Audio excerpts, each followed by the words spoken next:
पाठ 6 भौतिक राशियों का मापन। इसके अंतर्गत आज हम पढ़ेंगे मूलभूत राशि इकाइयों की अंतर्राष्ट्रीय पद्धति के विषय में और मूलभूत राशि का प्रमाण, इन पर हम चर्चा करेंगे।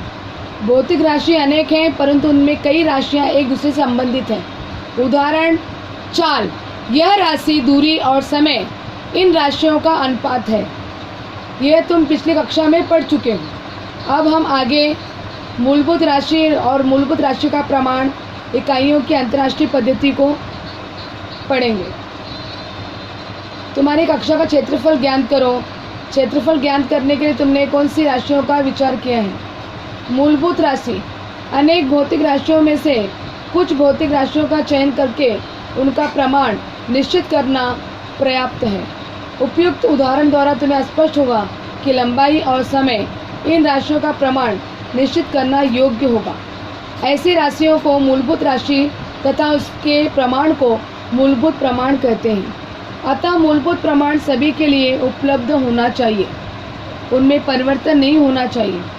इकाइयों की अंतर्राष्ट्रीय पद्धति, 7 मूलभूत राशियों पर आधारित इकाइयों की अंतर्राष्ट्रीय पद्धति सिस्टम इंटरनेशनल (SI) वर्तमान में पूरे विश्व में उपयोग में लाई जाती है। इस पद्धति को मैट्रिक पद्धति कहा जाता है। इस पद्धति के अनुसार मूलभूत राशियाँ, लंबाई, द्रव्यमान, ये समय की इकाइयों के नाम और चिन्ह तालिका में दिए गए हैं। राशि, इकाई का नाम और इकाई का चिन्ह।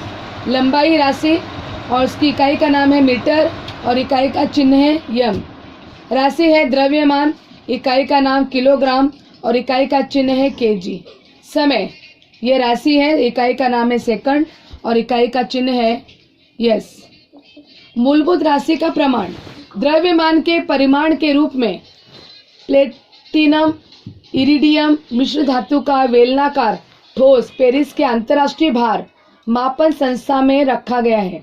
अंतर्राष्ट्रीय नियमानुसार उसके द्रव्यमान को 1 किलोग्राम कहा जाता है।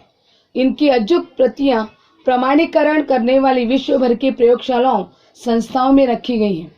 पेरिस की अंतर्राष्ट्रीय संस्था में रखी गई प्लेटिनम इरोडियम मिश्र धातु की पट्टी पर 2 सूक्ष्म रेखाएं खींची गई हैं। इन दोनों रेखाओं के बीच की दूरी को मीटर प्रमाण माना जाता है। इस पट्टी की अचूक प्रतियां तैयार करके विश्व भर के प्रमाणीकरण करने वाली प्रयोगशालाओं और संस्थाओं को दी गई है।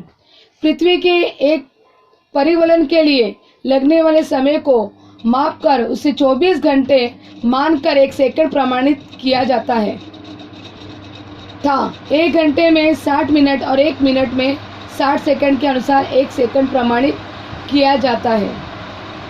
परमाणु घड़ी क्या है, उसे कहाँ रखा गया है और मीटर के परिमाण को निश्चित करने के लिए प्रकाश के वेग का उपयोग कैसे करते हैं, इस विषय से संबंधित जानकारी आप नेट के द्वारा ज्ञान करेंगे। इतिहास में झांकते हुए मानव को जब मापन करने की आवश्यकता महसूस होने लगी, तब उससे पहली बार स्वयं के शरीर के अंगों का उपयोग करना शुरू किया।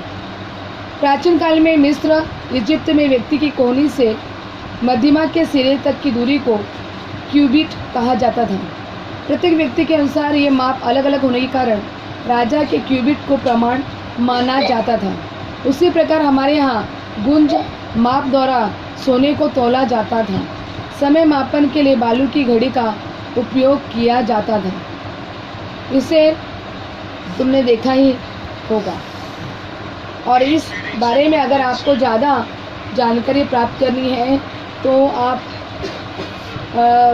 साइट में, गूगल के साइट में जाकर आप मानव के विशेष रूप से मिस्र संस्कृति के बारे में आप विशेष रूप से जानकारी टाइप करके ज्ञान कर सकते हैं।